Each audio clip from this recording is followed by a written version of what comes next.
Hello, everybody. I'm Nina Hartley. Welcome to Tuesdays with Nina. We have a very interesting question today. Dear Nina, how are you doing? I hope the email finds you in the best of health. I'm a 38-year-old man who's only had 13 experiences with sex, and they're all paid for. 2 hand jobs, 4 blow jobs, and seven instances of vaginal intercourse. 5 of those times add up to 2 minutes.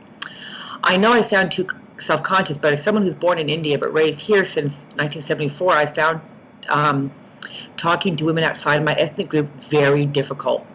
I'm 5'8" and 175. Am I still a virgin if the only sex I've ever had has been paid for?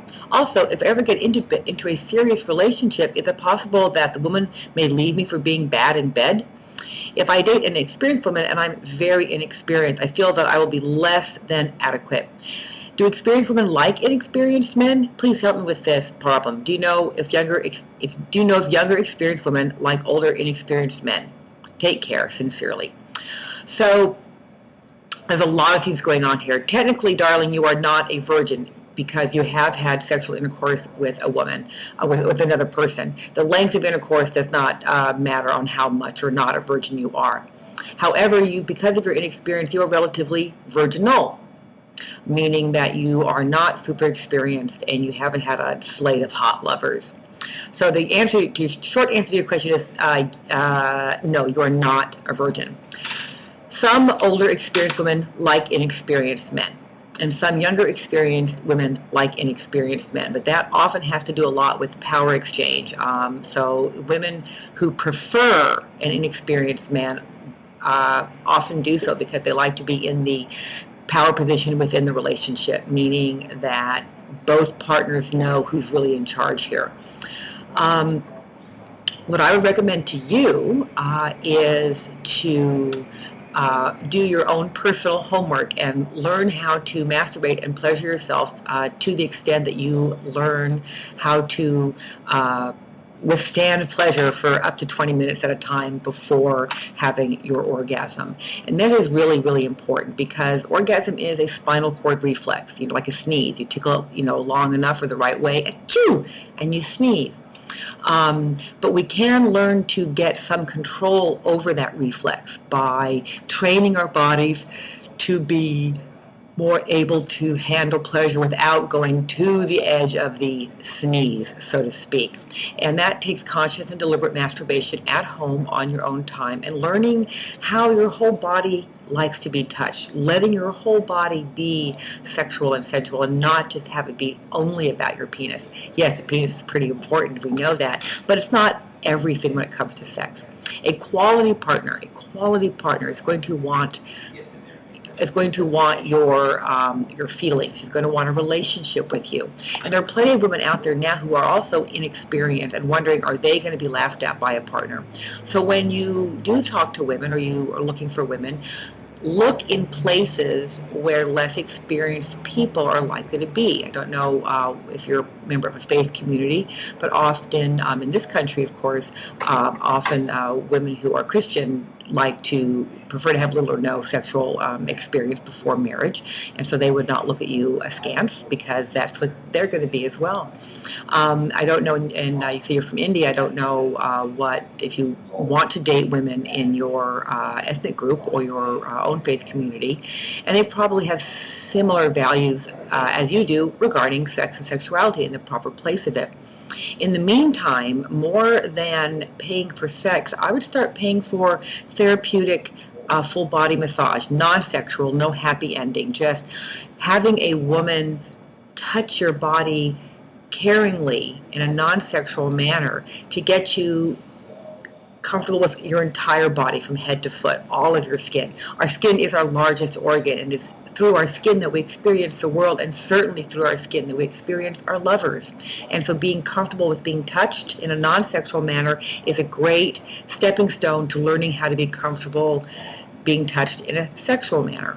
And of course, making sure that you, again, do the personal work with your own masturbation in order to be able to last longer, because that will make you feel more confident in bed and less like you are inadequate in any way.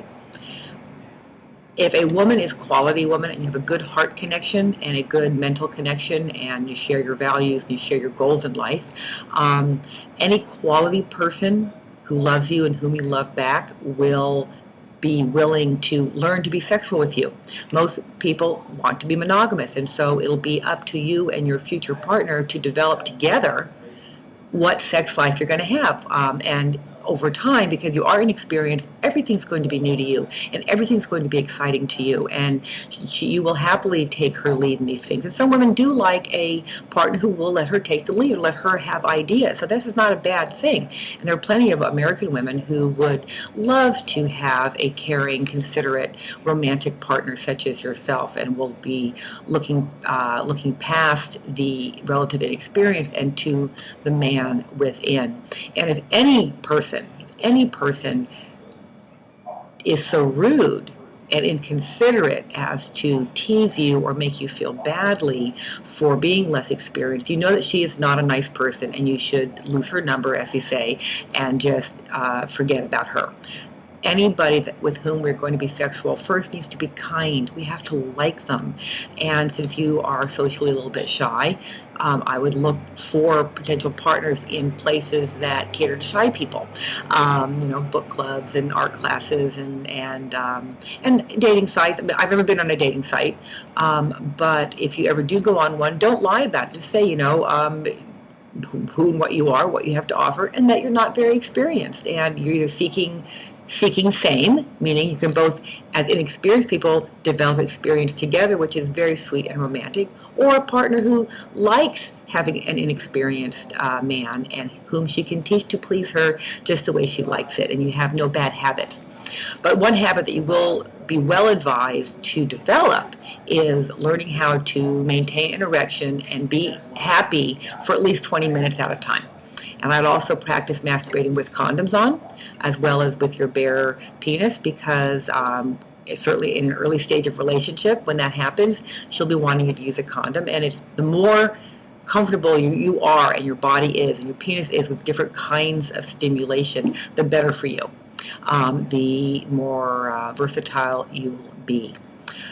So some women like inexperienced men, and some women don't. It really depends on the woman. So your confidence is the most important thing that a woman's going to want to know about you. So how do you build confidence? You build confidence by reading and learning about sex and sexuality and sexual expression. You can get my book, Nina Hartley's Guide to Total Sex. I know that Eden Fantasies sells it. And so you get my teaching tapes. Eden Fantasies sells those as well, the Nina Hartley Guide series, which is practical, hands-on teaching. And then there is your own personal exploration with your own body, learning how to accept pleasure, how to feel pleasure, and how to get past your own cultural baggage when it comes to sex and sexuality, to find your own happy place. There's a lot of information there. There's a lot of help for you out there. Don't worry about it. But to answer your question, no, you're not a virgin. But your heart is still a virgin. You have not been in love with your partner. You have not had her be in love with you. And when you find that, it is just the very most wonderful thing in the world. So don't put up with anybody being mean to you.